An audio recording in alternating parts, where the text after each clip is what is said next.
Pues ahora estábamos comentando ahora, te decía, eres de esas invitadas que vemos el currículum y ya se empieza a dar el caso de lugares en los que has estado, coincide con invitados que han pasado por el podcast. Te veíamos que has estado en Comes Group, que por aquí pasó Manuel Robledo y además fue un podcast muy viral, con mucho éxito. Y de Restalia, aunque no hemos, que también está un poco en tu trayectoria, no hemos tenido la suerte de tener a nadie de Restalia, pero en algunos podcasts ha salido de Capitán, si nos estás viendo, vente al podcast que vamos detrás de ti, que parecemos el cobrador del frac. Y además eres ex BCW. Sí.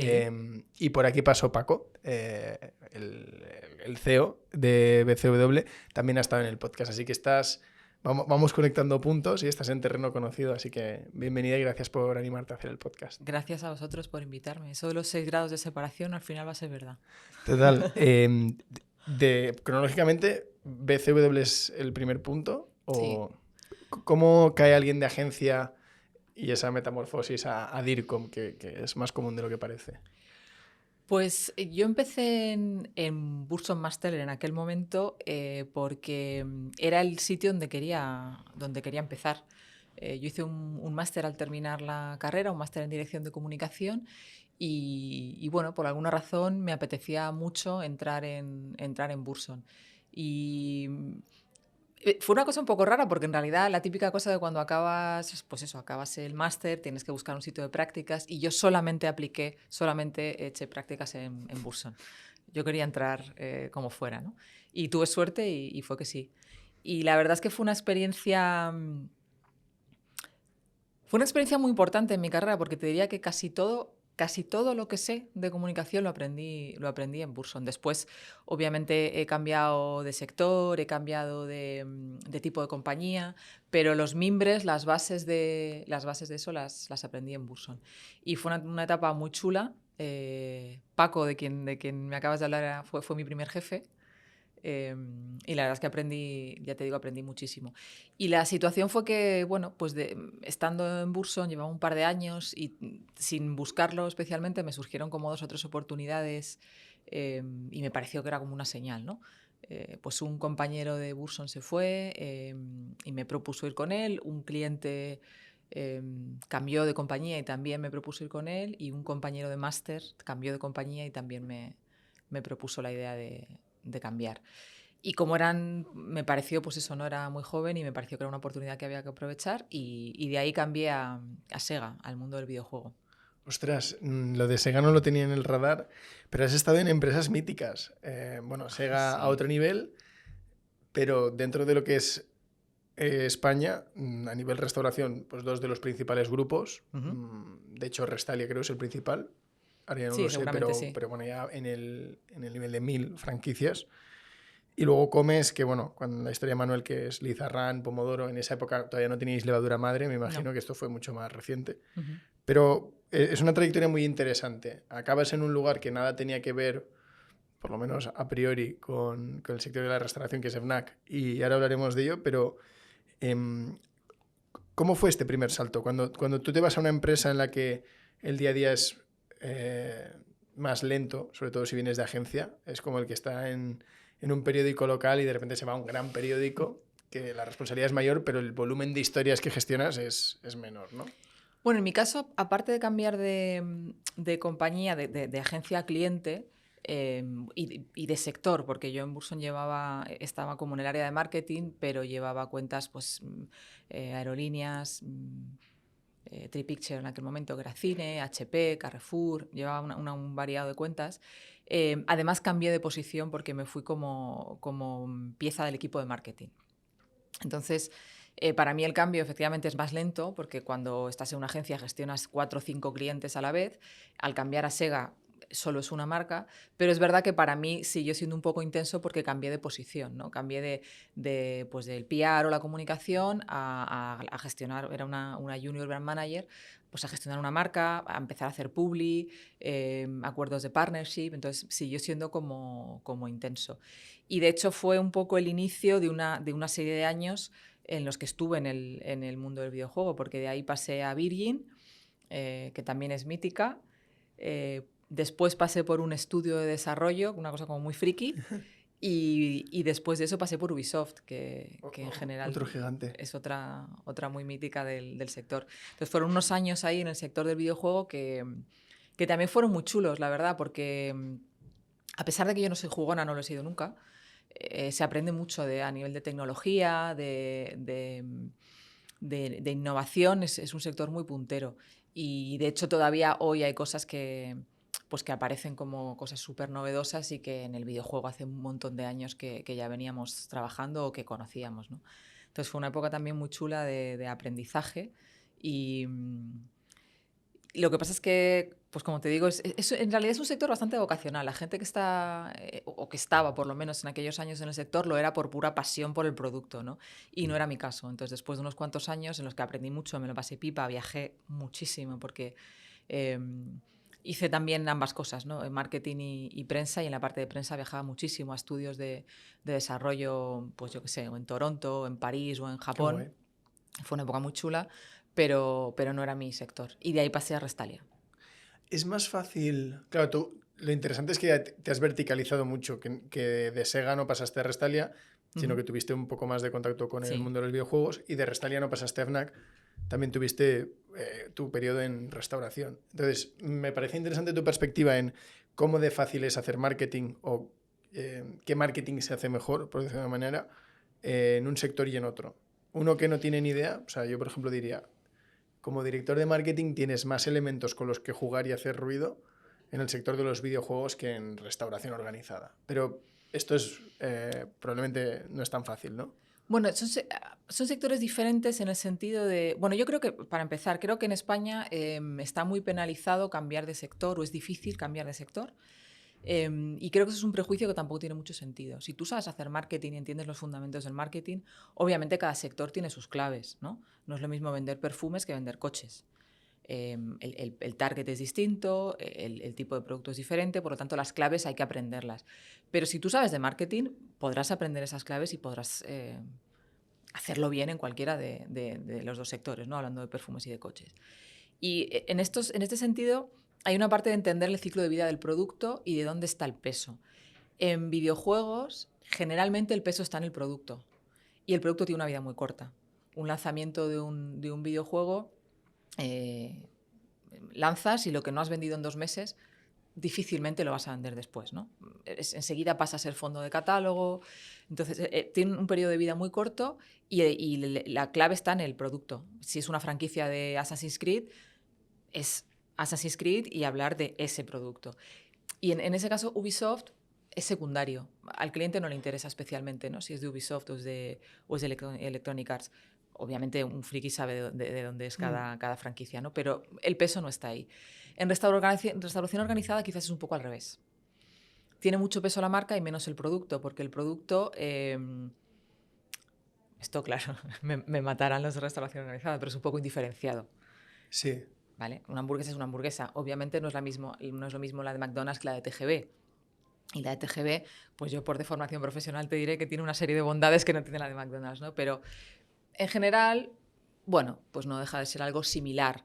Pero lo que es la marca, los valores de marca, el tipo de comunicación, todo eso sí que tiene mucho peso. Porque además, en restauración el producto es bastante estable.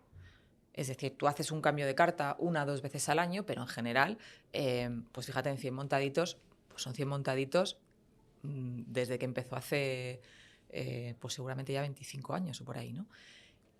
Es verdad que se hacen cambios de cartas, se hacen pequeñas innovaciones, se cambian recetas, pero es una cosa muy estable. Entonces, hablar constantemente de producto no tiene sentido. Ahí lo que tiene peso es la marca. Entonces, ahí hay que saber muy bien dónde está el protagonismo del marketing y de la comunicación y cuál es el ciclo de vida. Y en un grupo me parece interesante. De hecho, la industria de los videojuegos se parece un poco a la del cine, ¿no? Por lo que decías, con Sí, eso lanzamientos es. de películas, taquillazo y demás. Entiendo que en el mundo de los videojuegos el precio no es un elemento de compra o de marketing tan agresivo como en la restauración. Eso es. Lo que no visualizo o me parece interesante es cómo os aproximáis a construir unos valores, por ejemplo, para alguna marca como TGV, decías, o Restalia. Pues a ver, en el caso de Restalia precisamente se trabaja mucho eso, los valores y la marca, ¿no? Por ejemplo, Cien Montaditos es una marca muy joven que conecta mucho con el público joven, seguramente por el tipo de producto que ofrece y el momento de consumo que ofrece, ¿no? Es un sitio desenfadado donde uno come barato con una cerveza, con lo cual es un poco, cuando estás entre los 18 y los 25, seguramente es el sitio donde puedes ir con tus amigos a tomarte algo barato en un ambiente más o menos festivo. Es un sitio donde te sientes cómodo, ¿no? Y entonces la comunicación que se hace, o que hacíamos y intuyo que siguen haciendo, va muy dirigida a eso. Efectivamente, en un 100 montaditos hay gente de todo tipo, porque el precio determina, ¿no? Y algo que cambió mucho durante esos años en los que yo estaba en Restalia era precisamente el tipo de consumo de restauración. Antes, hace 15 años, alguien que estaba en un restaurante de estrella Michelin cenando hoy, difícilmente lo ibas a encontrar en un fast food al día siguiente, ¿no? Y eso ha cambiado mucho. Tú hoy puedes estar perfectamente en un restaurante con un ticket medio de 150 o 200 euros y mañana puedes estar en un McDonald's o en un 100 montaditos porque el momento de consumo es diferente, ¿no? Entonces, a nivel de restauración, todos somos todos los tipos de consumidores en función del momento. Entonces, en 100 montaditos hay gente muy joven, hay familias porque vas con niños, es un producto que dentro del fast food,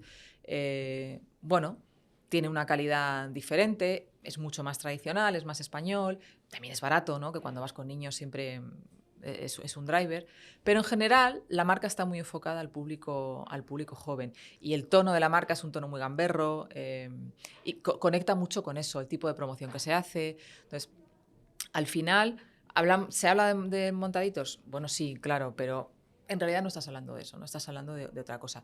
En el caso de TGV, pues es una marca más de vanguardia, con mucho más peso en la sostenibilidad.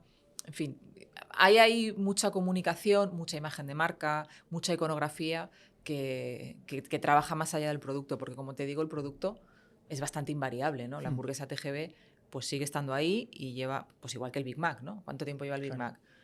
Pues desde el inicio de la historia de McDonald's. Entonces, hombre, sí, de vez en cuando hablan del Big Mac, pero si tú ves un anuncio de McDonald's, están hablando de otra cosa.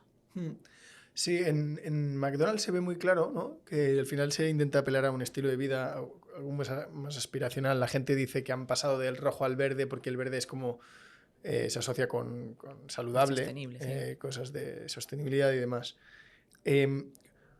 Pero con otras cadenas más pequeñas que no se enfocan tanto en un marketing, por lo menos en televisión o cosas por el estilo, es menos intuitivo a lo mejor. Por ejemplo, un pomodoro no, pero un lizarrán sería el vertical más comparable a 100 montaditos, entre Comes y Restalia. Lo que tú veías en Restalia se parecía mucho a lo que veías en Comes, ¿o hay más diferencias de las que parecen? Las dos cosas.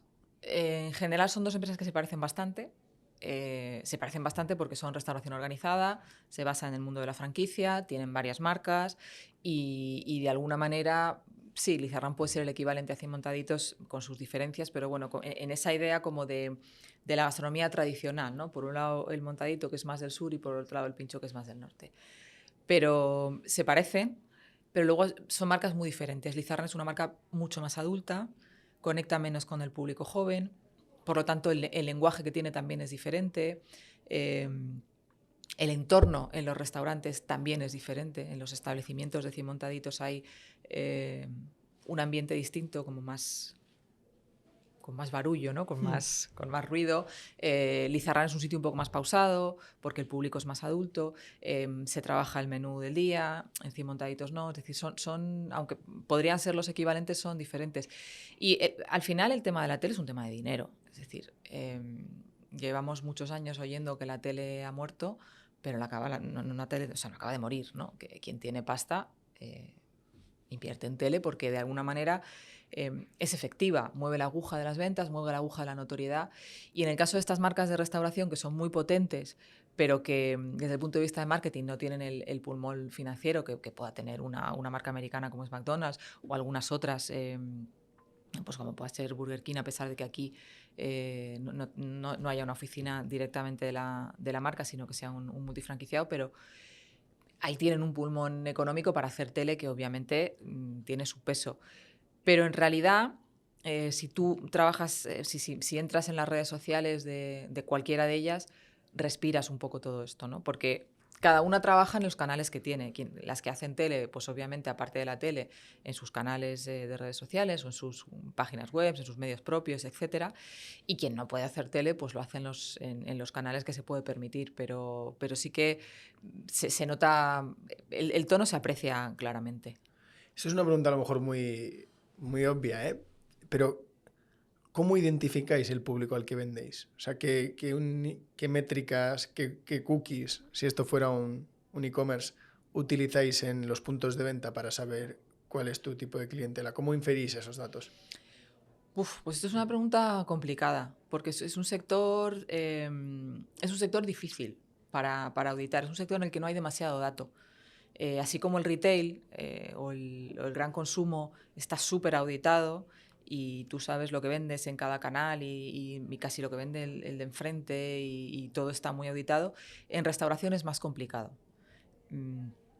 Y en general, hasta hace no mucho, las compañías eran bastante reacias a compartir según qué tipo de información, entonces no hay una información unificada. Pero hay un tema de observación que parece muy obvio, pero tú sabes quién tienes en casa. O sea, tú entras a los establecimientos y tú sabes quién está ahí, ¿no? También en los canales propios, más o menos no, en redes sociales tú sabes quién es tu público, quién está ahí. Lo que pasa es que eso hay que tener cuidado porque no hay que confundir el público de redes con el público que está en el establecimiento, porque no siempre coincide, ¿no? En redes sociales, pues normalmente hay un público más joven, más activo, que está más en conexión con ese soporte, pero en los establecimientos hay gente que a lo mejor sin estar en ese medio es consumidor habitual, ¿no? Por lo tanto, es entre esa parte más de puro dato que sí tienes de las redes sociales con literalmente la observación de quién está en tus establecimientos, en función de la hora, en función del día. Al final nosotros, o ellos, ya no somos nosotros, tienes muchos establecimientos y es mucha información agregada a la que tú puedes tener acceso. Lo que pasa es que es cierto que es un poco caótica, no está sistematizado, pero hay una parte clara de observación. Pues hablemos de Fnac, que hemos hecho un poco el recorrido. Probablemente la antítesis en muchas variables. De repente asumes un cargo de peso en Fnac, España, y te toca comunicar, no solo llevar la estrategia de comunicación, sino también la generación de contenido y todo lo que envuelve a las relaciones públicas de la compañía y al marketing para un tipo de público muy diferente, probablemente más adulto, de un perfil cultural más sofisticado y seguramente vendiendo productos mucho más caros o donde el ticket medio no tiene nada que ver con la franquicia. O sea que si queríamos buscar el otro extremo, Fnac nos parece un ejemplo muy interesante. Sí.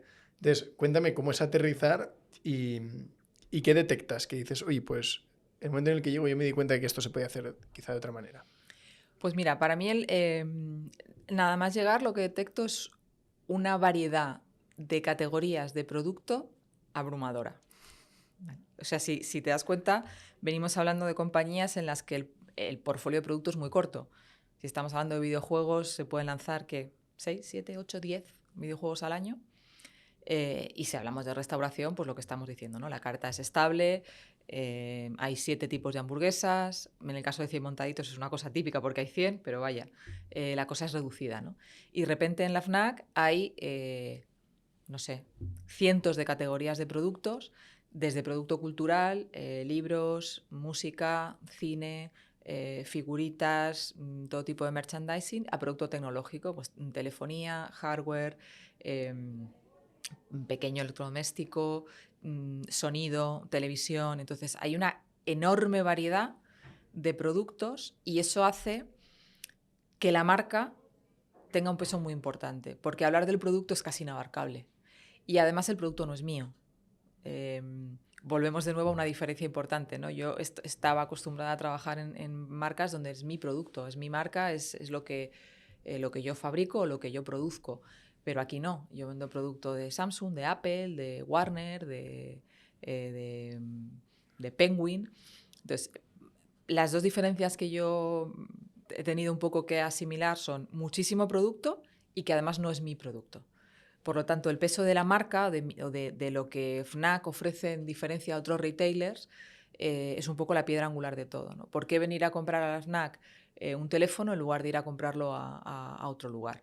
Bueno, porque la experiencia en la Fnac es diferente, ¿no? Entonces, ahí tiene mucho peso la identidad de la marca, los valores de la marca y la experiencia de compra. Entonces, cuando yo llegué, esto que yo te voy a contar me lo cuenta todo el mundo. Y es, cuando yo era joven y estudiaba, yo pasaba las tardes en la Fnac mirando libros, escuchando música. Entonces, sí, a ti también te ha pasado, ¿a que sí? Sí, Sí. sobre todo los que vivimos en Madrid, ¿no? Todos hemos estado tardes y tardes en la Fnac de Callao. Y eso supone que la gente que estamos en la cuarentena, 30 y muchos, 40 y tantos, 50, tenemos una vinculación emocional con la Fnac, porque hemos crecido con ella y porque además la Fnac fue muy, muy vanguardista cuando llegó a España. En España, en los 90, entrar a una librería, toquetear un libro, ojearlo, leer 4 páginas y dejarlo, no era una cosa que se pudiera hacer. Lo has toqueteado, lo has mirado, te lo llevas, ¿no? Entonces, de repente, un sitio como la Fnac, con esa cantidad de producto cultural a tu disposición para sencillamente descubrirlo, quizá llevártelo, quizá no, fue una cosa muy, muy innovadora, ¿no? Entonces, esa generación tenemos una vinculación emocional con la Fnac. Y esa vinculación emocional también va muy unida a los valores de marca. Es una marca de vanguardia, es una marca moderna, donde encuentras lo último, donde la diversidad siempre ha sido un valor. Seguramente en los 90 y principios de los 2000, Fnac era el único retailer donde un tipo con una cresta verde o un piercing en cualquier lugar te atendía, ¿no? En otros retailers eso era imposible. Entonces, ese espíritu quizá en los últimos años estaba un poco adormecido. La Fnac estaba en un tono un poco neutro, muy políticamente correcto y muy comercial. Muy hablando de oferta comercial, producto y en un tono, ya te digo que si cambiabas la marca podría encajar en otras muchas, ¿no? Entonces, cuando llego lo que intento es recuperar un poco los valores de la marca que ya están ahí, que yo no los he inventado ni son cosa mía, están ahí, perviven en lo que es la Fnac. El sentido del humor, la ironía, pues eso, la innovación, la diversidad, todo eso ya formaba parte de lo que es el corazón de la Fnac y lo que estamos intentando en este año y medio largo es un poco volver a ese origen, ¿no? Eso es, resumiendo mucho, la clave de la estrategia. Es curioso porque yo encajo bastante en la descripción que has dicho. Hay varias generaciones que han ido a Fnac y se han puesto esos auriculares gigantes cuando todavía era CD en un metacrilato ahí protegido y le daban al botón de acero o de aluminio que era así plateado y le dabas a escuchar y escuchabas el disco. Yo he estado ahí y luego también, sobre todo la parte de los libros. Lo que has dicho está muy bien descrito en el sentido de que Fnac no solo te dejaba coger libros, sino que había como zonas habilitadas para que te sentaras a leer, que ahora en el Corte Inglés y otros sitios te lo encuentras, pero no fueron los primeros. No. Entonces, de hecho, yo creo que por internet, hablo más del 2005 por ahí, 2005, 2010, siempre había algún meme de gente que se encontraba los libros en la estantería con el punto, o de punto de lectura y tal, de gente que recurrentemente iba y se iba leyendo los libros y los dejaba ahí para volver al día siguiente. Entonces, yo, por ejemplo, pensaba, electrónica nunca compraría en Fnac. O sea, si voy a... Uy, ¿por qué no? Porque para mí, yo decía, para mí Fnac es vinilos, que siempre los veías. Yo no compro vinilos, pero había una sección gigante de música. Y libros. Entonces, sí que es verdad que si quieres comprar algún ordenador, auriculares, vas a Fnac por inercia. Pero si a mí me preguntaban de un producto... para mí, donde mejor vínculo creasteis con la gente fue por los libros. Bueno, pero eso seguramente está bien porque es lo que nos hace diferente de otro retailer. Fnac es un retailer muy particular porque tiene una mezcla de productos que no encuentras en ningún otro sitio. Y si la encuentras, no la encuentras de manera pura. Es decir, alguien que venda cultura y tecnología, exclusivamente cultura y tecnología, no hay otro. Y eso es lo que nos hace diferentes. Y la tecnología, a ver, es cierto que en los 90 tenía menos peso en la estructura de Fnac, también porque la cultura se consumía de otra manera. Es decir, es que el cambio en el consumo cultural en los últimos años ha sido brutal. la digitalización del consumo cultural, las plataformas culturales han cambiado muchísimo la forma en que consumimos cultura. Y hoy en día la tecnología es una puerta de acceso a la cultura. Es decir, tú consumes una plataforma digital de series y lo haces a través de una tablet, de un ordenador, de un teléfono, de una tele. Al final, cualquier dispositivo de los que nosotros tenemos en AFNAC es una puerta de acceso a una forma ya no tan nueva de consumir cultura. Entonces, yo creo que está bien que se nos identifique con cultura porque es lo que nos hace distintos, es lo que nos hace diferentes. Es verdad que en electrónica de consumo, en tecnología, hay muchos players, los hay más grandes, la competencia es muy grande, pero creo que nos hemos ido haciendo un huequito, a pesar de que en el imaginario de esta generación de la que formamos parte, la cultura siempre va a estar ahí. Y ya te digo, yo creo que está muy bien, porque es parte de nuestra identidad. Y es también lo que estamos trabajando, contarle a las generaciones más jóvenes, ¿no? Que vendemos tecnología, pero que también vendemos cultura. Y que pueden comprar vinilos, que es algo que la generación joven compra mucho, a pesar de que parezca que no.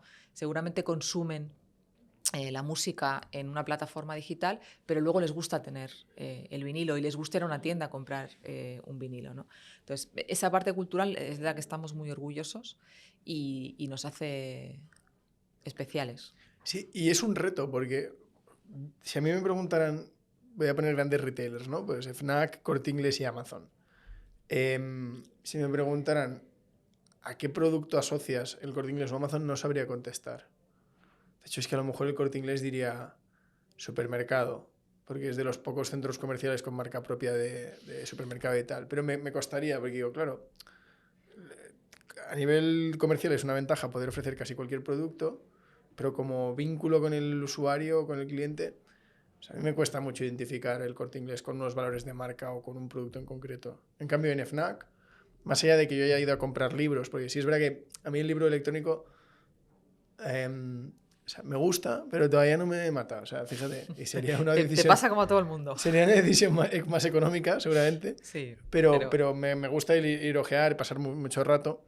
Y luego el punto que no hemos comentado de encuentros con autores, firmas, tal. Yo tengo el recuerdo de decir, oye, en FNAC hay eventos. O sea, la gente, plan de tarde de un viernes o un sábado es, oye, que firma libros, tal persona firma discos. Y eso sí que creo que consciente o inconscientemente ha calado mucho, por lo menos en España. Bueno, es que es una parte importante de lo que somos. Nosotros, aparte de ser un retailer, obviamente somos una empresa, somos un retailer y estamos a vender, ¿no? Como todas. Pero a nosotros nos gusta mucho vernos como un agitador cultural o como un agente cultural dentro de las ciudades en las que estamos. Y es verdad que seguramente hoy en día esa actividad cultural hay otros agentes que la llevan a cabo, pero fue algo muy pionero y que nosotros hemos mantenido durante este año. Es nuestro 30 aniversario, hacemos 30 años, y llevamos 30 años ofreciendo cultura gratis pues a los madrileños, a los barceloneses, a los valencianos. Bueno, tenemos 40 tiendas pues en todas aquellas ciudades donde tenemos tienda, ¿no? Como tú bien dices, firmas de discos, presentaciones de discos, de libros, charlas, showcases, intervenciones artísticas en directo con ilustradores o con perfiles artísticos. Entonces yo creo que eso también de nuevo nos conecta con el mundo cultural, que es lo que nos hace distintos, ¿no? Entonces nosotros ponemos mucho foco en esa actividad cultural en la tienda, inicialmente como un elemento de tráfico o de frecuentación, que se dice en el sector, que es una palabra que a mí me parece súper rara, pero se utiliza mucho en retail, porque en los 90 traía tráfico a la tienda. Hoy en día ya no es por el tráfico, es una cuestión de identidad de marca y es una cuestión de cuál es nuestra propuesta de valor de cara a nuestros clientes. Y la propuesta de valor es que tú sí vas a venir, te vas a comprar un teléfono, un dispositivo de alta gama para disfrutar de la tecnología, o te vas a comprar el último vinilo, pero tienes la oportunidad de conectar con tu autor favorito o con tu cantante en un entorno íntimo y en un entorno bueno, muy especial, ¿no? Y eso nos genera una vinculación emocional con los clientes que es difícil de superar. La verdad es que, hablando antes de cambios de sectores, trabajar con cultura es un regalo.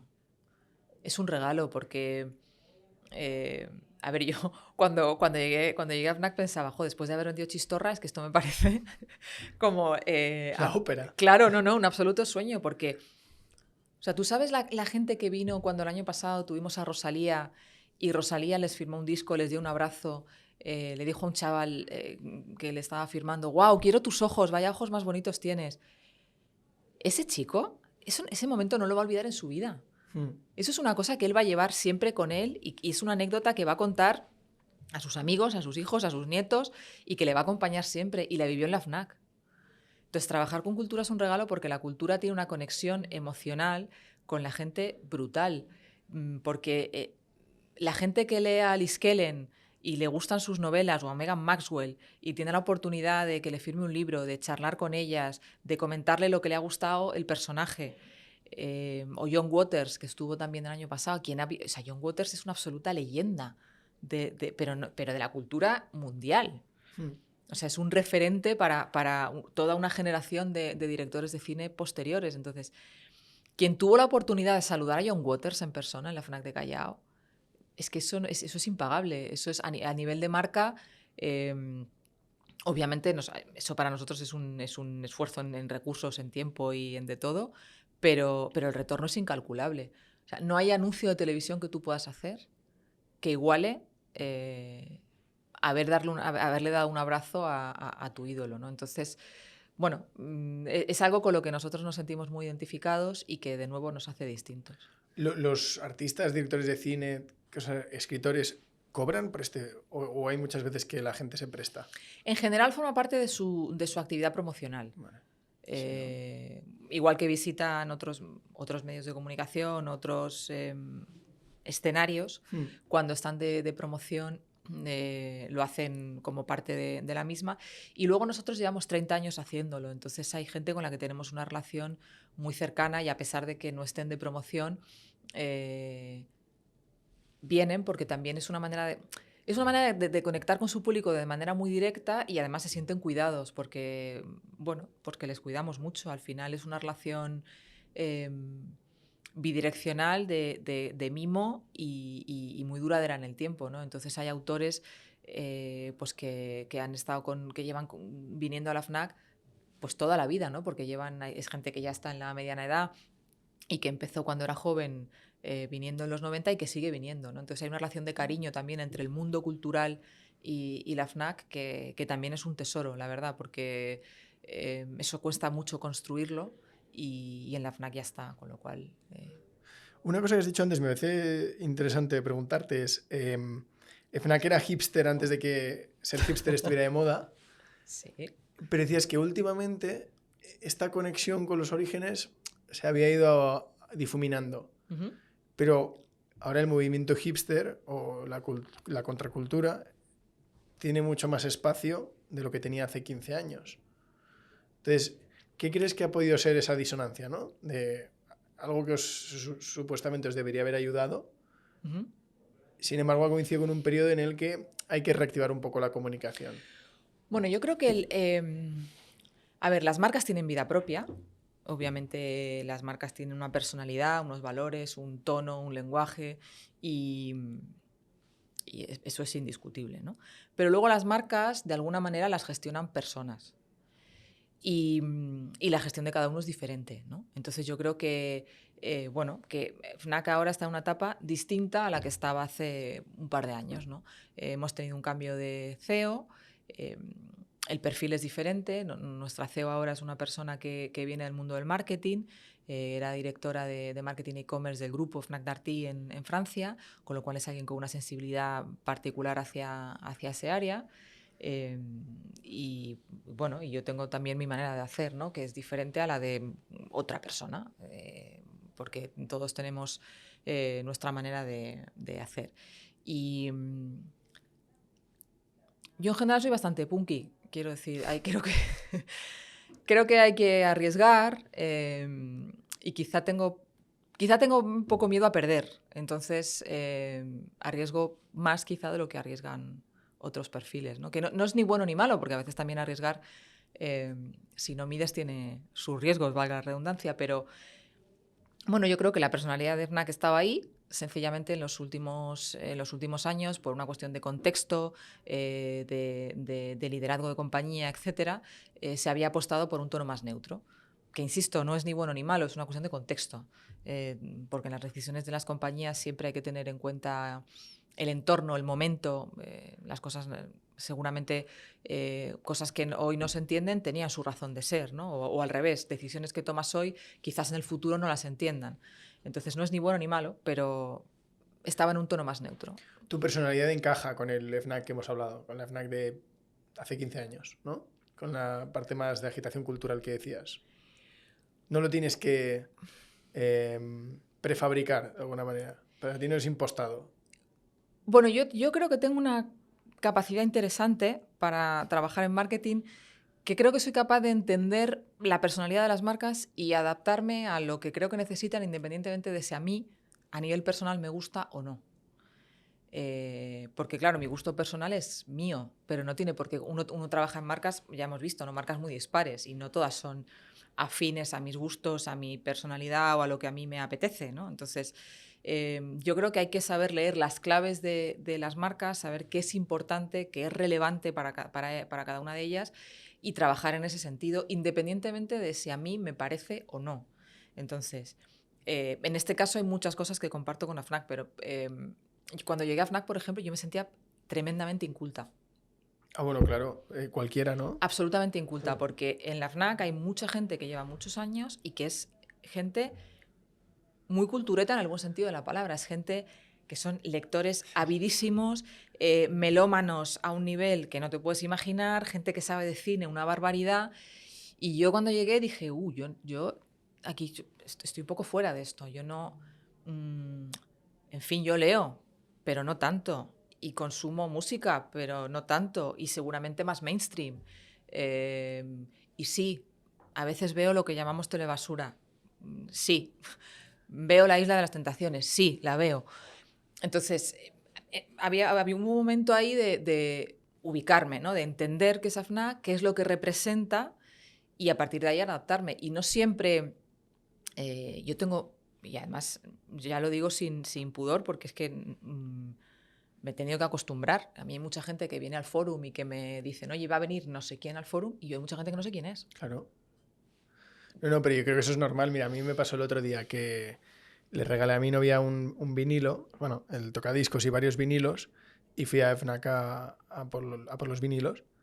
Y, o sea, yo no tengo ni idea de música, pero ni actual ni antigua. O sea, en el cuestionario te vamos a preguntar, dime una canción. O sea, a mí si me hicieran ese cuestionario, esa pregunta me revienta. Oye, ¿una canción?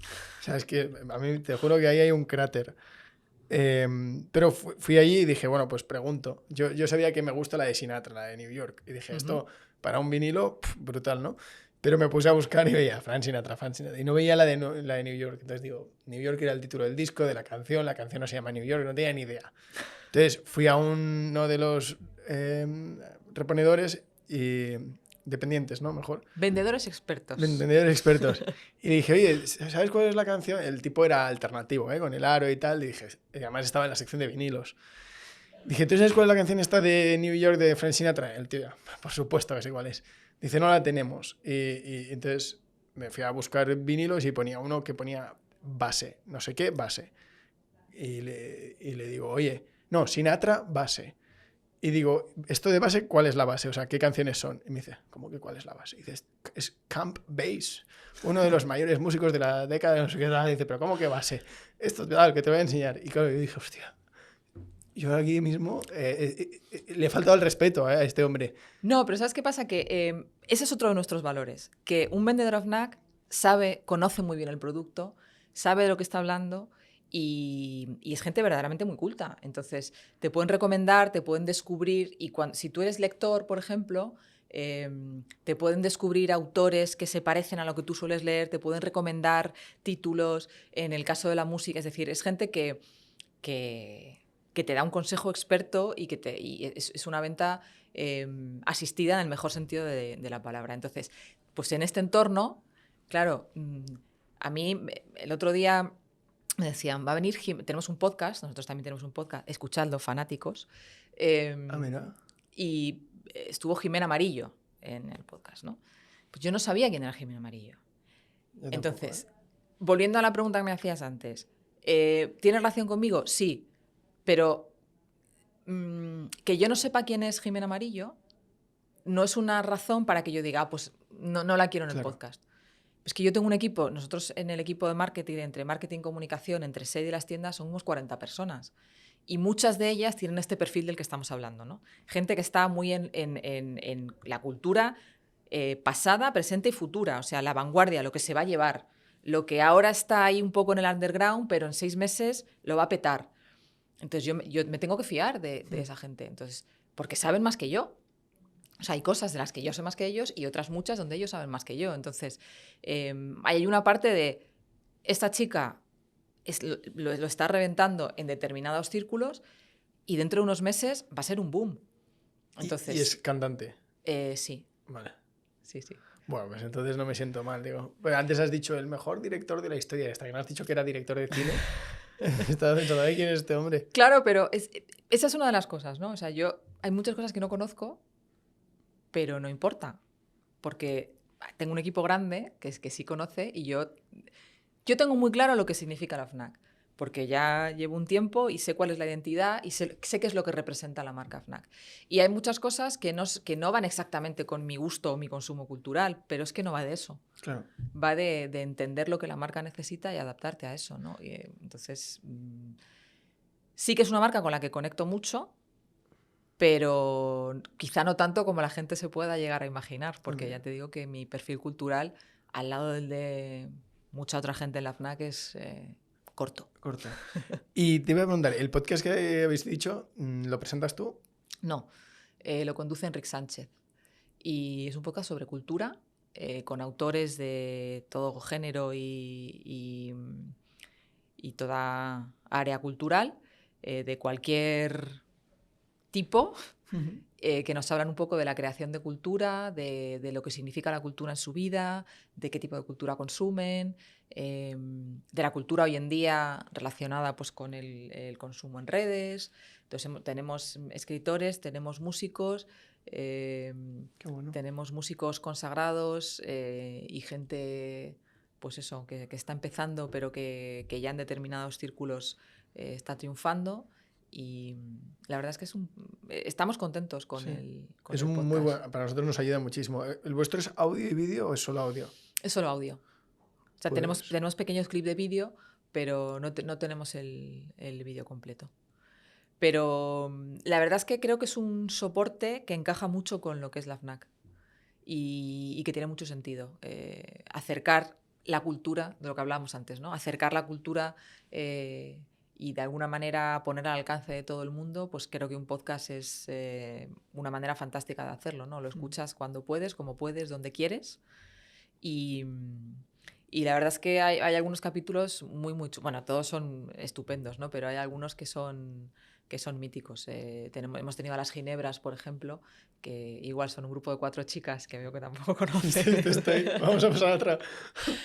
Son un grupo de 4 chicas que lo están petando a nivel musical. Pero hemos tenido gente como Andrés Suárez también, que es alguien que es un tipo que lleva una trayectoria ya de un montón de años. Y bueno, pues decía antes Megan Maxwell, que es una escritora de novela romántica que vende bestseller todo esto, ¿no? todo lo vendible. Y la idea es un poco trasladar esa idea de cultura diversa, ¿no? Que en la FNAC huimos un poco de esa idea de cultura en mayúsculas, lo que es gran cultura, y entonces aparecen allí pues el Lazarillo de Tormes y Pérez Reverte, y luego no, pues como que el reggaetón no es cultura. Bueno, todo es cultura. Ese es un tema que te quería preguntar. Claro, a veces pasa que hay un poco de cancelación entre la alta cultura y el mainstream, ¿no? Uh-huh. ¿Cómo lucháis contra esto? Por ponerte un ejemplo absurdo, pero en nuestro podcast pasa que a veces cuando viene un gran directivo, imagínate, pues vino Javier Tebas o ha venido gente, un vicepresidente del Santander. Cuando luego viene un emprendedor, hay gente que te dice, a ver, es que no podéis mezclar, ¿no? Una cosa es un emprendedor que por mucho esfuerzo que dedique y por mucho tiempo que esté poniendo en el proyecto, joder, o sois un podcast de grandes directivos o sois un podcast de emprendimiento, pero hay mucha distancia entre las dos. Bueno, pues es que de eso va la FNAC. Quiero decir, ese es uno de los valores que igual quizá también estaba un poco dormido, pero que hemos recuperado, ¿no? Todo es cultura. En tanto en cuanto la cultura es algo que emociona a alguien, una obra artística que emociona a alguien. Entonces, siempre la cultura de las nuevas generaciones está un poco denostada. Entonces, ahora mismo, pues eso, el reggaetón o el trap, es como eso no es cultura. Bueno, pues eso es la cultura que consume gran parte de nuestra población. Es la música que emociona y que hace vibrar a nuestra gente más joven. Entonces, no sabemos dónde va a terminar, pero hoy en día es cultura para mucha gente. Igual que lo es, por supuesto, la música clásica u otros tipos de géneros musicales u otro tipo de artistas más consagrados, ¿no? Pero yo lo digo siempre, para mi padre los Rolling, mi padre tiene 83 años, era una panda de mamarrachos, con todo el respeto. Y hoy en día nadie discute que los Rolling son historia de la música. Pero para mi padre en aquel momento, pues eran una panda de melenudos indocumentados que pegaban berridos, ¿no? Entonces, bueno, yo creo que ese es el valor que aporta la FNAC, ¿no? No diferenciar entre la alta cultura y la cultura popular, o hablábamos antes de la novela romántica, ¿no? La novela romántica vende muchísimo más que otros géneros literarios. Entonces, hay mucha gente que disfruta leyendo novela romántica. ¿Y por qué es menos cultura? ¿Porque no es novela negra? ¿Porque no es un ensayo súper sesudo? Pues es que al final, en la diversidad, o sea, todos somos diversos, de eso va la vida, ¿no? De que todos somos diferentes y cada uno consume el tipo de cultura que le emociona, que le hace vibrar y que le hace disfrutar, porque para eso está la cultura. O sea, la cultura no es una cosa coñazo, que tiene que ser aburrida, que te tiene que hacer pensar muchísimo y que tiene que ser algo trascendente todo el rato. A veces sí y a veces no. Y a veces es algo liviano, que una canción que te da subidón y que te alegra el día y que te pones una canción de Coldplay y vas en el coche que llegas flipado por la mañana a trabajar. Entonces, ese es el tipo de cultura que reivindicamos en la FNAC, ¿no? Una cultura diversa, plural, donde todo tiene cabida y donde efectivamente pues todo tiene diferentes públicos. Y además no está reñido que tú escuches hoy a Omar Montes o a Bad Bunny con que pasado mañana escuches a Luz Casal. Quiero decir, es que no, esa idea de encasillar es lo que no va con nosotros, ¿no? Bueno, que decías de la alta cocina y la comida rápida. ¿Y crees que la sociedad ha ido hacia ese lado últimamente, en los últimos años, a encasillar? Bueno, quizá, yo creo que yo creo que etiquetar es fácil, o sea, es cómodo. Porque enseguida cuando tú etiquetas las cosas, te haces una composición de lugar que simplifica la realidad, ¿no? Y eso, yo creo que los seres humanos en general tendemos a la comodidad y resulta cómodo. Pero yo creo que en realidad es poco fiel a la realidad. La realidad es compleja y todos somos, pues eso, diferentes, particulares. Y de hecho, como consumidores, el mundo del marketing cada vez se hace más complejo porque cada vez somos más diferentes entre nosotros. O sea, la segmentación antes era amas de casa, hombres, niños y 3 más. Y la cosa estaba clara. Entonces, si tú eras ama de casa entre los 30 y los 60, el mensaje era A. Y ya está. Y ahora, pues bueno, quizá por la hipersegmentación de las redes sociales, por la diversidad de soportes publicitarios que hay, por el cambio en la manera de consumir, lo que estamos hablando, ¿no? Yo puedo consumir hoy en una estrella Michelin con David Muñoz, pero es que pasado mañana voy a Burger King y me como un Whopper. ¿Por qué no? Es una cuestión de conveniencia, de momento de consumo, de con quién voy, de si es un fin de semana o el sábado por la noche o es entre semana el miércoles a mediodía. Entonces, todos como consumidores hemos diversificado nuestro comportamiento y nuestros gustos. De manera que, claro, hacer marketing se hace mucho más difícil, porque necesariamente, o sea, la personalización es un mito. Es imposible, somos millones de personas, es imposible que personalicen cada marca en exactamente según lo que consumes, lo que has comprado, lo que te gusta, lo que has visitado no sé dónde y den en el clavo. Eso es inasumible. Y mira que hoy hay muchísima data todo el tema de los datos aplicados al marketing es una pasada y nos facilita mucho el trabajo. Pero esa idea de la hiperpersonalización en realidad es inasumible. Tendemos a agrupar siempre. tendemos a hacer grupos más o menos similares para determinadas cosas. Entonces, hay un grupo de personas que son completamente diferentes unos de otros, pero hay una cosa en la que tienen un comportamiento común. Pues ahí vamos. Porque si no, desde el punto de vista presupuestario es inasumible. Ofrecer contenido en el soporte oportuno a cada uno, eso es inabarcable, ¿no? Entonces, al final tendemos a intentar agrupar. Pero dentro de esas agrupaciones yo creo que tienen que ser un poco más ricas bueno, pues que esa simplificación de la etiqueta básica, ¿no? Porque si no te quedas muy en la superficie. Y hoy todos somos muy complejos. El podcast es un buen vehículo, ¿no?, para canalizar esto. Nosotros, por lo menos, News Tuyo no tiene nada que ver con... O sea, el podcast es una cosa que hacemos por entretenimiento. A lo que nos dedicamos es al seguimiento y a ofrecer datos a empresas sobre análisis mediático y demás. Pero lo que sí que hemos notado es que clientes que ya existen te escriben porque, oye, pues me ha salido este episodio y me ha gustado y tal. Y dices, oye, pues ya no soy un proveedor de clipping o ya no soy una agencia más para este cliente. Se ha visto un podcast y son largos, ¿no? Y crea ahí cierto vínculo. Yo creo, para mí, yo soy escuchante de podcast. Entonces, yo creo que es un soporte, creo que es un vehículo interesante. Sobre todo por la manera de consumirlo. Es decir, porque no es algo que consumes cuando quieres, puedes y de la manera que te va bien.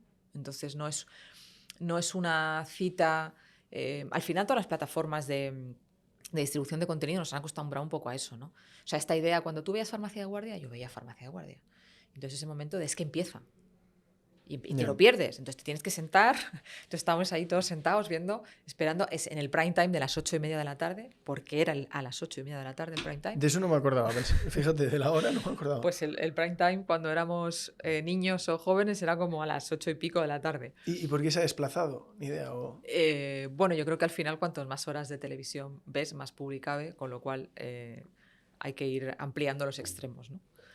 Entonces, ese momento de consumir algo en el momento en el que se produce, pues ya no nos encaja. Ahora te encaja consumirlo cuando te va bien, cuando tienes tiempo, de la manera que puedes. Y yo creo que en el caso de lo audiovisual, eso ya estaba pues muy, muy trabajado. Y en el caso de lo estrictamente audio, de la radio, pues creo que el podcast le ha pegado un empujón a eso. Ahora ya se puede escuchar la radio también en diferido y demás, ¿no? Pero creo que el podcast fue un poco el equivalente a esas plataformas de distribución de contenido audiovisual.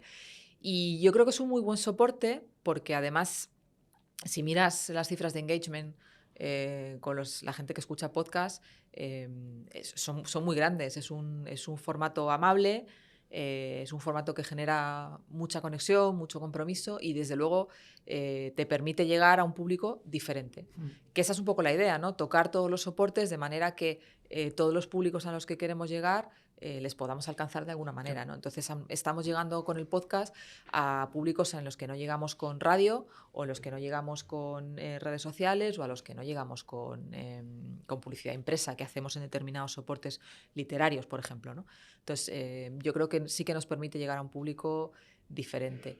Y luego, en nuestro caso... bueno, en nuestro caso creo, y en la mayoría de las marcas creo que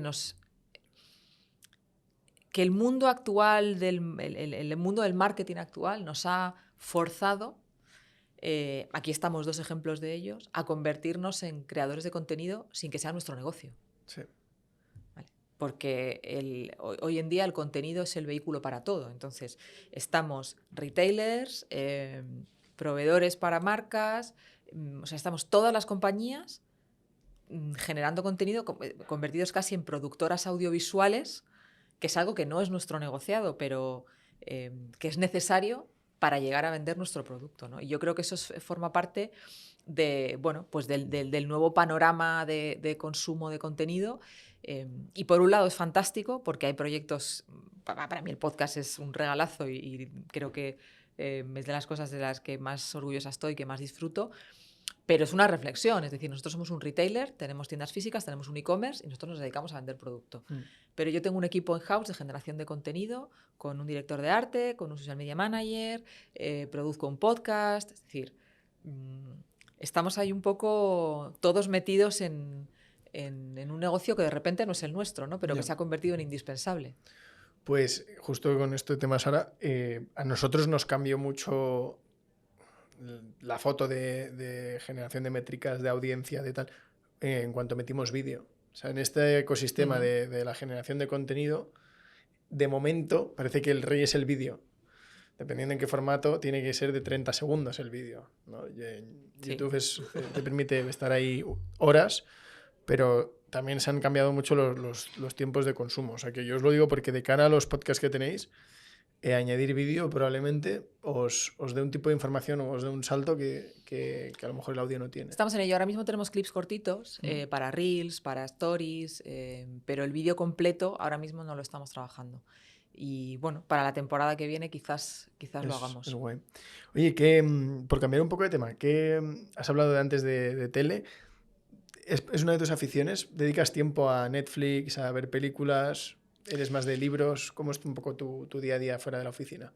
Pues la verdad es que no tengo demasiado tiempo, porque tengo 2 niñas pequeñas y eso consume mucho tiempo.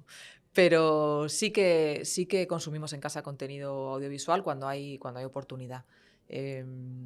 Veo como te decía antes, veo algo de tele convencional. Cada vez menos, pero sí que veo algún programa. Y en general, ¿para qué voy a mentir? Los programas que veo son del tipo que te he dicho antes. O sea, sí, de desconectar. Sí, de desconectar y de flipar. ¿Vale? Porque yo lo único que hago viendo esos programas es flipar.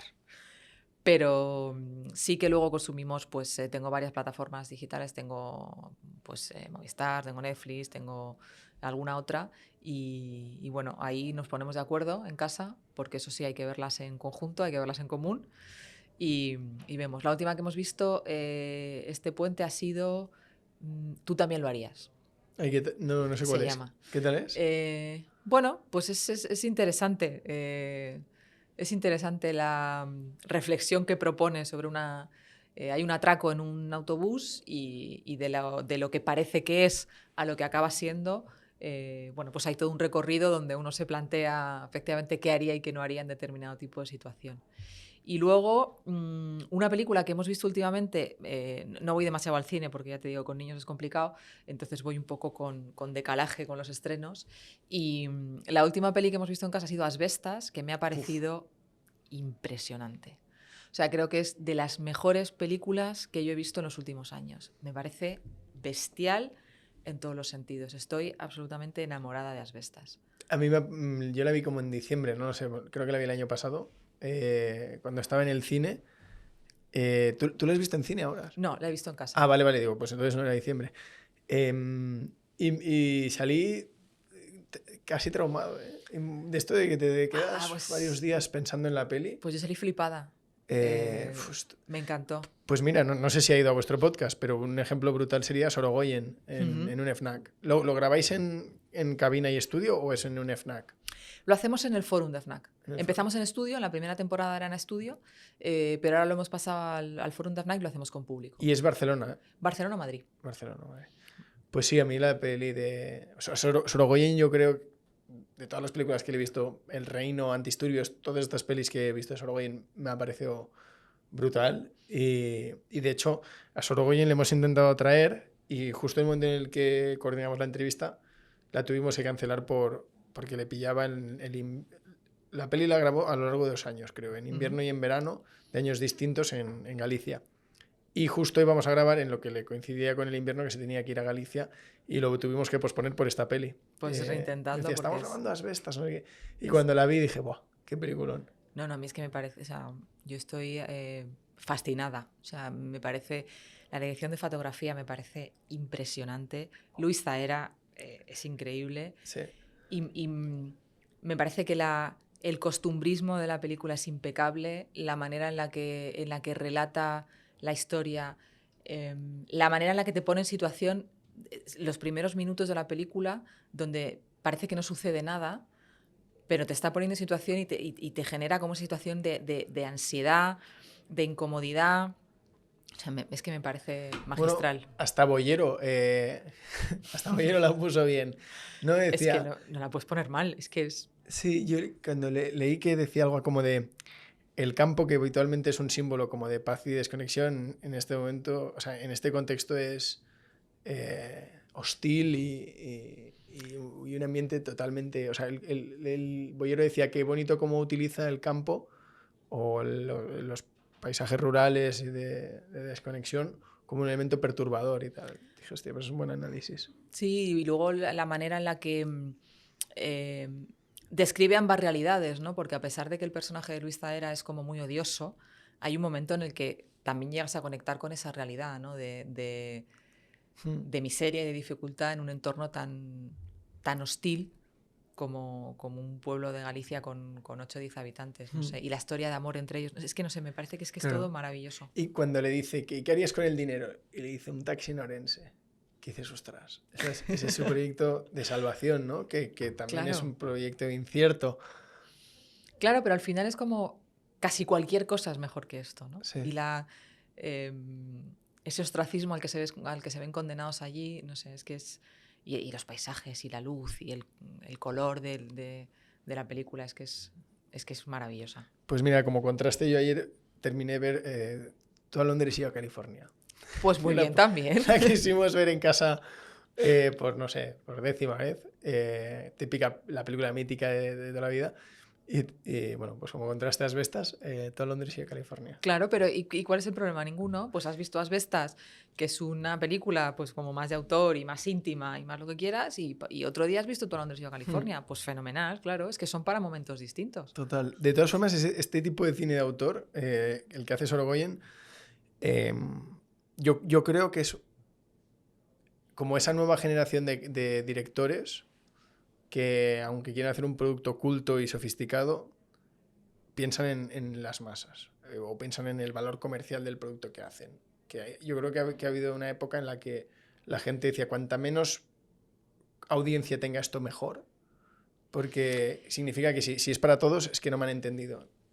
Y ahora está gente como Sorogoyen que dice, hostia, se puede ser de culto, pero no hay que ser minoritario. ¿Quieres que abramos un melón? Eres la directora de comunicación de FNAC. Me parece que es el momento. Yo creo que esa idea de que cuanto menos gente te entienda, mejor, es muy casposa. Y esto es una opinión personal, ¿eh? Aquí no hablo en nombre de FNAC, es una opinión personal. Creo que al final la cultura tiene en su origen la idea de ser disfrutada y difundida. Y si nadie te entiende, pues está bien, pero te falta un poco la otra parte, ¿no? Que es que la gente te entienda, se emocione contigo y de alguna manera trascienda. Y en relación a eso, pues ahí tenemos Eurovisión, ¿no? Por ejemplo. Claro, hay mucha gente que dice, la actuación de este año es de mejor calidad, es una apuesta más arriesgada, es una apuesta más culta. Ok, puede ser que sí, pero es que a lo mejor Eurovisión no es el foro para eso. Entonces, a lo mejor la apuesta del año pasado era más mainstream, estaba más pensada para gustar a todo el mundo, era menos sesuda, no lo sé. Pero, ¿qué es mejor y qué es peor? Pues yo no sabría qué responderte a eso.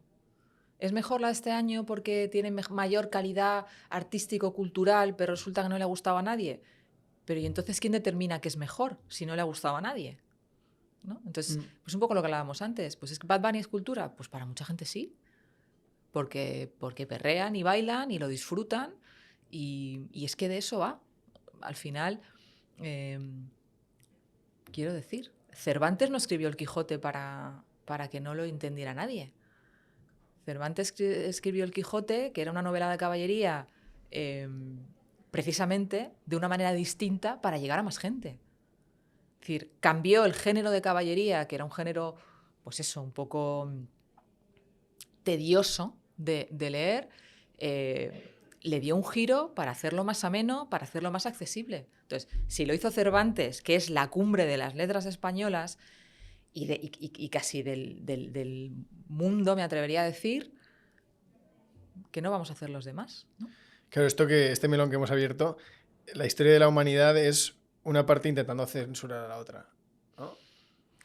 En cualquier tema. Sí, pero yo es que en esto de verdad creo que en todo este tema de la cultura hay que ser un poco más abierto. Y pues que yo escucho heavy y no es que no me guste, es que me deja un poco igual. Entonces, ¿Me parece cultura o no? Pues no lo sé, sencillamente a mí no me gusta, no es mi género. Pero no me atrevo a decir que no sea cultura o que sea una cultura pseudocultura. Bueno, es que a mí no me llega. Es que a mí me gusta bailar, entonces, pues, en general los ritmos latinos pues me llaman más. ¿Y eso me hace más o menos culta? Pues ni más ni menos culta, me hace diferente. Entonces la gente que disfruta con el rock duro o con el heavy metal, pues está fenomenal. Es que es su género, pero no es el mío. Entonces es que yo creo que no tiene ningún sentido poner en una balanza o clasificar lo que es mejor o peor, porque no va de eso. O sea, la cultura de lo que va es de hacerte sentir cosas distintas, de ponerte en lugares en los que no estabas, en el caso del cine, ¿no? De imaginarte vidas que no son la tuya, de sentir cómo se siente siendo otra persona, va de eso. Y que eso tú lo sientas con una cosa o con otra no te hace ni mejor ni peor. Sí, con esto me hace mucha gracia lo que hizo un amigo con lo de hacer las cosas para una minoría desde el principio, pensando de, a ver, esto no puede ser mainstream, esto tiene que ser de nicho y tal. Pasa con Vilamatas, no tanto con los libros, sino cuando escribe en prensa. Tengo un amigo que le digo, ¿qué te ha parecido este? Le pasas un artículo de Vilamatas. Y el tío te dice, pues mal, porque, joder, no soy tonto y no lo he entendido. Entonces, si yo no soy tonto y no he entendido lo que ha querido decir, es que lo ha hecho adrede. Y entonces me enfada. Y digo, oye, pues es una forma sencilla de describir un problema que ocurre, ¿eh? Hay muchas veces que la gente se pierde en estructuras, en metáforas, en mezclar mundos. Tú dices, pero realmente he terminado esto, me lo he leído 2 o 3 veces y no me queda claro si estás a favor o en contra, ¿no? ¿O qué te parece esto? Bueno, yo creo que, o sea, para mí la clave no es si me parece, o sea, a mí me parece todo bien, quiero decir. Si tú como artista quieres hacer algo muy selecto y que te entiendan 4 y es tu objetivo, para mí está bien. Si yo estoy dentro de los 4 que te entienden o no, pues ya será cosa mía, ¿no? Pero que si tu objetivo como creador cultural es ese, para mí está perfecto. Pero eso no te hace mejor creador cultural. Para mí ese es el matiz. O sea, si tú quieres ser mainstream, está divino. Si quieres ser muy selecto y tener una audiencia muy limitada, muy particular, con un perfil muy concreto, también está divino. Pero no te hace mejor que el otro. Te hace diferente, nada más. Oye, me gusta que te hayas mojado, Sara, porque hay mucha gente que viene a pasar de perfil y está bien dar tu opinión personal. Yo coincido contigo, de que no es mejor o peor cultura la audiencia que atrae algo, un producto. Bueno, ya te digo que es que para mí es un hecho constatable. Y es que cualquier cultura más o menos transgresora enfocada a los jóvenes, en las generaciones anteriores, siempre es mala cultura. Y luego el tiempo resitúa las cosas, ¿no? Entonces, bueno, creo que sencillamente es un poco mirar atrás y ver lo que comentábamos antes, ¿no? Los Rolling, los Beatles. Sí, hombre, a lo mejor Bad Bunny a los 60 se pasa al indie, ¿no? Envejece. No, bueno, a lo mejor hay cultura de la que estamos diciendo Iván ahora Ferreiro. que no sobrevive, ¿no? Quiero decir, oye, no todo va a sobrevivir, no todo va a trascender, pero habrá alguna que sí. Entonces, bueno, pues ahora mismo es determinado tipo de cultura para un determinado tipo de público. Con los años veremos si esa cultura permanece, trasciende y deja pozo, o nos olvidamos y nunca más se supo. Pero, bueno, es que ya hoy en día, quizá en los inicios sí, pero ya hoy en día la cultura tampoco tiene que ser eterna, ¿no? Porque ya nada es eterno. Total. Pues, Sara, para ir terminando, nos gusta mucho hacer el cuestionario a los invitados. La primera te la adelantaba antes. Una canción que te guste. Me lo pones muy difícil. Puede ser de cualquier tipo, puede ser... Una tengo que pensar. ¿Quieres que la dejemos para el final? Sí, Vale, pues un libro. un libro. Me resulta muy difícil, porque soy poco de cosas favoritas, entonces me resulta difícil. Eh, El comodín es decir, El hombre en busca del sentido, ¿vale? Si no bueno, te quieres es un mojar. libro fantástico, pero no sé si diría que es mi favorito. Mira, no te voy a decir un libro favorito, te voy a decir un libro que me marcó y que es una fricada, ¿vale? Que es Morirás en chafarinas. Ostras, no sé cuál es. Es un libro que yo leí, oigo risas aquí, Morirás en chafarinas es un libro que yo leí, que yo debía tener, yo qué sé, no sé, 12 años, 13 años, una cosa como... Y es una novela negra, una novela, sí, negra, policíaca, de Sí. intriga y tal. Y me marcó, no porque el libro sea maravilloso, que, oye, que todo bien con el libro, ¿eh? Pero bueno, igual no es una gran obra literaria. Pero fue como la primera novela de mayor que leí. Vale. O sea, yo había leído pues, libros de pues, lo típico, ¿no? De los de barco de vapor, Ven que era Ana, como una cosa como más infantil, y fue como el primer libro, pues eso, novela policíaca, novela negra, tal, que yo leí y me flipó. Entonces, a partir de ahí, como que cultivé más el gusto por la lectura, ya te digo, sin ser una súper lectora, que hay gente que lee mucho más que yo, ¿eh? Pero yo creo que ese libro tuvo ¿Y importancia en mi vida. Chafarinas, que era una ubicación? Sí, es un destacamento militar Ah, vale. eh, Qué bueno. español, sí. Un restaurante que recomiendes. Puede ser aquí, o sea, en Madrid o en cualquier Pues otro. es que aquí, perdóname, pero yo te puedo hacer una lista inmensa, Eh, porque a mí lo que más me gusta en la vida es comer. venga, pues di algunas recomendaciones así que te gusten. Eh, puf, ¿De qué tipo? Es que me flipa todo. Pues mira, en Madrid ahora mismo me gusta mucho Leña, de Dani García. Vale. Me parece una propuesta de una calidad Está dentro de un espectacular. hotel este, ¿no? Sí, está dentro del Hyatt. El Hyatt. Con un precio más o menos razonable. La hamburguesa es increíble. Bueno, me parece fantástico. Luego, por ejemplo, si vamos al japonés, hay un restaurante pequeñísimo, diría que incluso cutre, pero que es fantástico, es el Naomi, regentado por japoneses de verdad y con un ambiente absolutamente japonés y con una comida fantástica. Yo qué sé, salvaje, si quieres algo ahora trendy, de moda, Bueno, tal. vino Alejandro Fernández Luengo, el propietario de Marco Aldani, que es Ujú. el propietario también de Salvaje, y estuvo aquí en el podcast contando un poco. O sea Pues es que... de los sitios que hay de moda, es que en Madrid somos mucho como de restaurante de moda, que a veces tampoco se come muy bien, ¿no? Es como el sitio de place to be, pero luego comer, pues regular. Pero la propuesta de Salvaje creo que es chula, está todo rico. Hablábamos antes del Paraguas, pues el ¿Te Paraguas gusta? sin duda un sitio mítico en Madrid. Quintín también es mítico.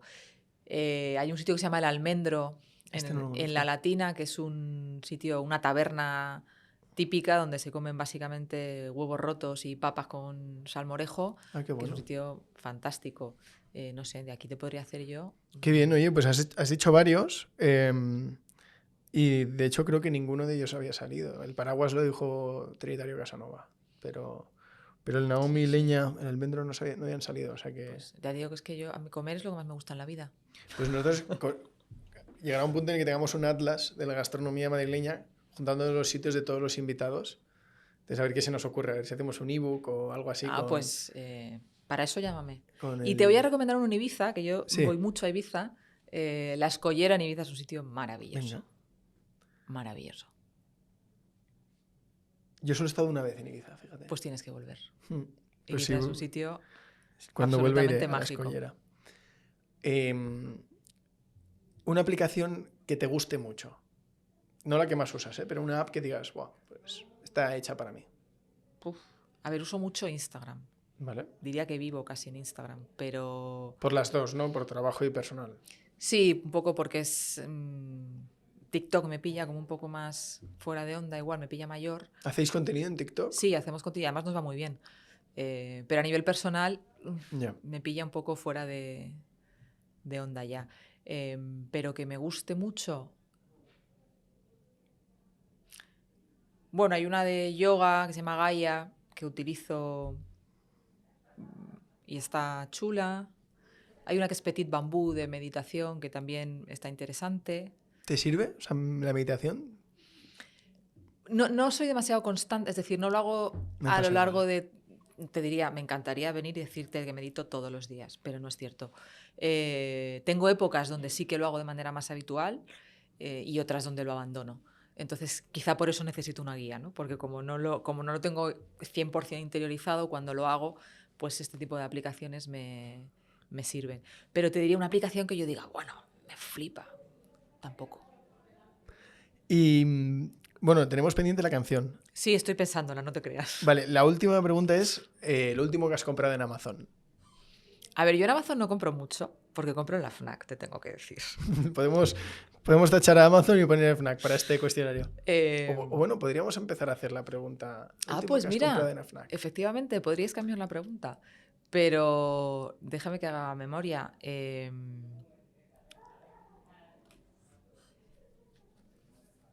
Lo último que he comprado... Lo último que he comprado en la FNAC es un libro para mis hijas, porque van a empezar a ir al cole y he comprado un cuento que ahora me vas a preguntar cómo se llama y la verdad no lo recuerdo, pero alguien a quien le tengo mucho respeto lo recomienda y he comprado el libro para mis hijas en la FNAC. Y en Amazon yo creo que he comprado un cacharro de cocina, un utensilio para cocinar cosas raras. El rollo de estos del Ecue o alguna de Sí, estas. no, era para hacer cocina Thai, una cosa que Mira, me he venido arriba. qué bueno. Bueno, pues tenemos la canción y si no lo dejamos en el aire, que también hay gente que dice, el otro día nos dijo un invitado, muy personal. No lo contesto. Dijimos, bueno, pues nada. Ay, yo es que no sea muy personal, es que igual te podría hacer una lista larguísima. Yo he sido muy fan de Sabina y sin embargo me parece una canción espectacular, por ejemplo. Eh, pero ya te digo que me gusta mucho, a mí me gusta mucho bailar y entonces Vivir la vida, por ejemplo, de Marc Anthony me chifla. Un himno para mucha gente sí, Sí, es mítica. entonces...